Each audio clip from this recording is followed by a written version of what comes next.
Stage जिसने लिया हुआ है बहुत बड़ा आदमी, उसका नाम नहीं लोग लेते उसको रियल एस्टेट टाइकून सिर्फ कहते हैं। अगर मैं ये बातें करी तो मुझे तौहीन अदालत में को पकड़ लेगा। मैं इसलिए यही बातें यहां पे कर रहा हूं कि मुझे यहां पे इम्यूनिटी है और आपकी प्रोटेक्शन है। यहां पे जिस मुल्क में टैक्सेस का ये हाल हो कि आप रिकवर नहीं कर सकते, आप गवर्नमेंट का या हुकूमत का जो हक है, जो पाकिस्तान की आवाम का हक है, वो रिकवर नहीं कर सकते, वो मुल्क किस तरह सॉल्वेंट होगा? कि आज तो अच्छा मूड रखें, खुश खुश रहें, मुस्कुराएं। आज आप 5 साल गुजार के घर जा रहे हैं वापस, फिक्र की जरूरत नहीं है।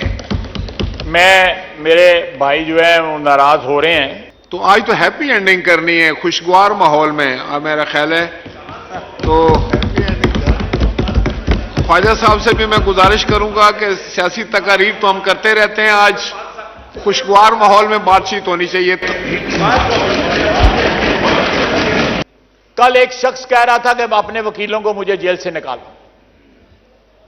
अभी 2 दिन या 2 या 3 दिन हुए हैं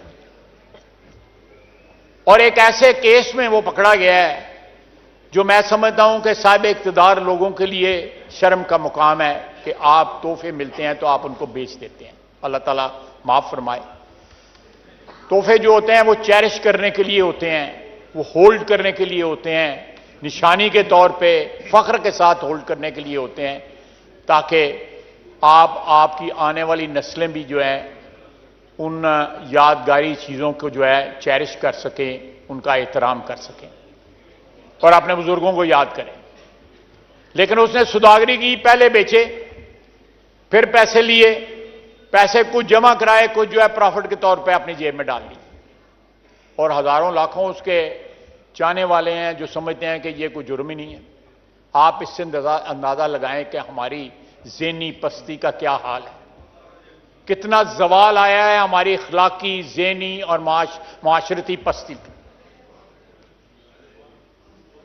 9 मई का दिन जो है मैं समझता हूं कि हमारी तारीख में एक वाटरशेड जो है, एक ऐसा मोड़ था जिसने इस कौम को झंझोड़ के रख दिया।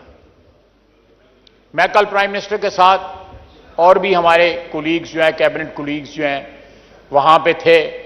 शुहदा का एक वहां पे यादगार, उनकी याद में जो है एक वहां पे फंक्शन हुआ। वहां पे गाजी भी थे, किसी की लिम्स जो थी जो है वो खो गई हुई थी किसी जंग में, किसी हादसे में, दहशतगर्दी के किसी हादसे में। किसी की बिनाई नहीं थी, किसी के बाजू नहीं थे, किसी की टांगें नहीं थी। शुहदा की माएँ थीं, बहनें थीं, बीवियां थीं, बच्चे थे। जो कौमें अपने मौसनों को याद नहीं रखती, वो कौमें जो है मिट जाती हैं सफ़ा हस्ती से, तारीख उनको भुला देती है। जनाब स्पीकर, 2,670 अरब रुपए के FBR के केसेस हैं अदलिया के पास पेंडिंग। 2,670 अरब रुपए के। अगर इनमें से 50% भी जो अगर रिकवर हो जाएं तो आपके पास जो है तकरीबन 6-7 अरब डॉलर जो है वो आ जाते हैं।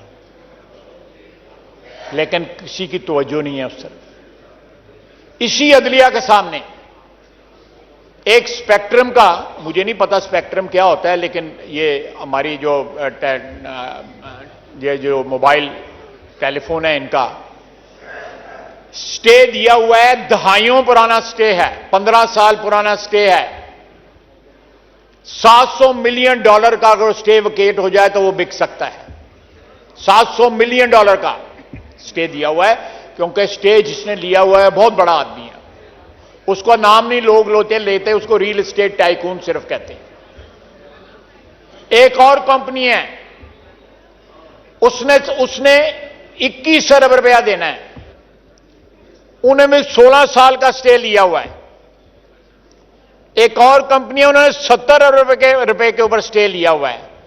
सर ये आप जो मैं आपको कह रहा हूं कि ये 1.5-2 बिलियन डॉलर तो ये बन जाता है 3 केसेस में, 4 केसेस में, जिस पे अदलिया ने स्टे दिया हुआ।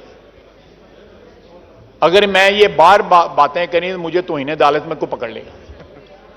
मैं इसलिए यही बातें यहां पे कर रहा हूं कि मुझे यहां पे इम्यूनिटी है और आपकी प्रोटेक्शन है। यहां पे जिस मुल्क में टैक्सेस का ये हाल हो कि आप रिकवर नहीं कर सकते, आप गवर्नमेंट का या हुकूमत का जो हक है, जो पाकिस्तान की आवाम का हक है, वो रिकवर नहीं कर सकते।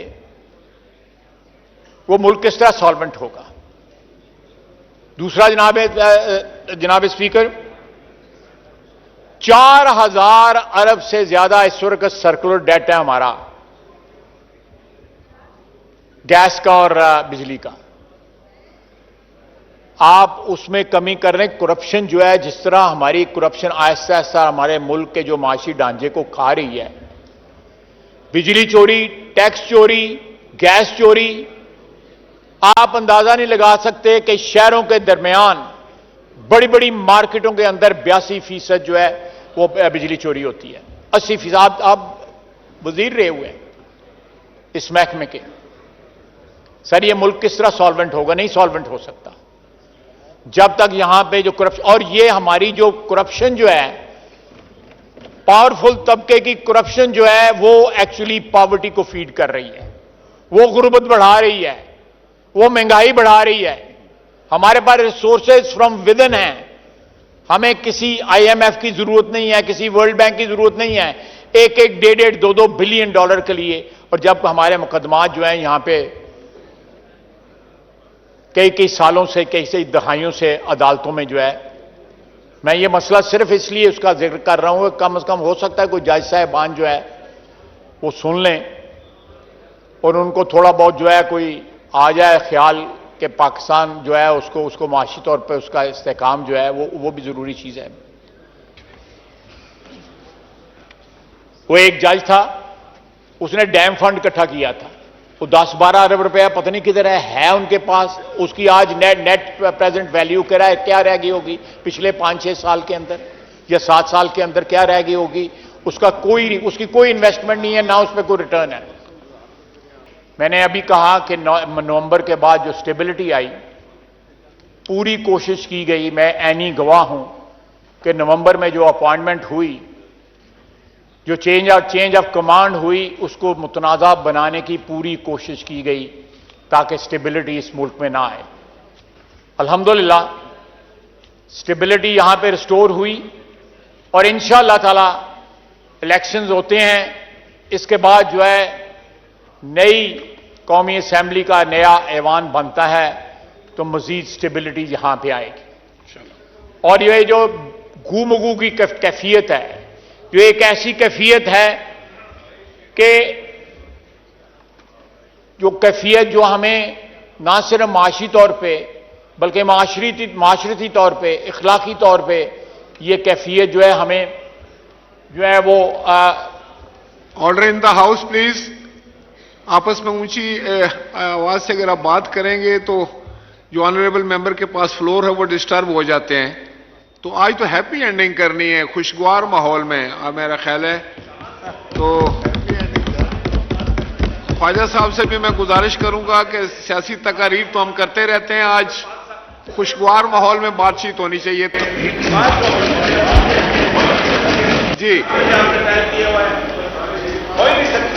तशरीफ रखिए। बात है कि मतलब मखसूस आदमी को मखसूस टाइम दे दिया जाता है, हम बेवकूफ नहीं है।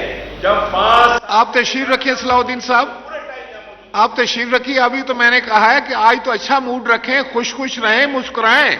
आज आप 5 साल गुजार के घर जा रहे हैं वापस, फिक्र की जरूरत नहीं है।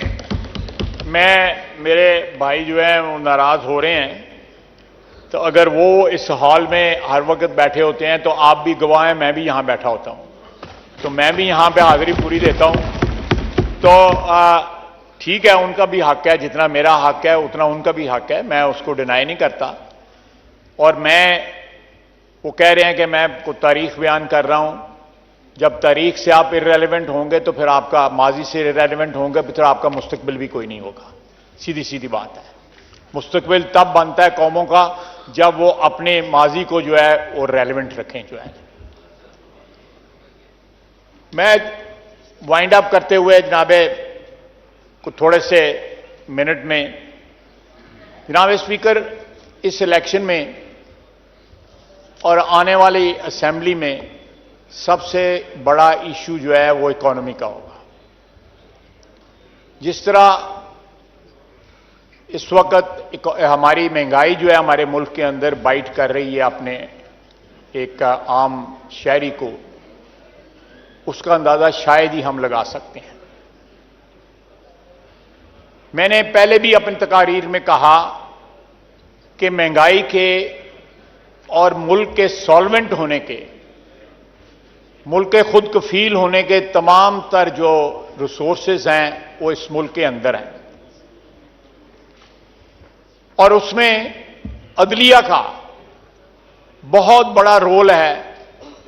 अगर अदलिया जो है वो अपना सियासी रोल जो है थोड़ी देर के लिए सस्पेंड कर दे, जो उन्होंने सियासत में जो है मुदाखलत शुरू की है, और अपना अदालती रोल जो है उसके ऊपर जोर दे,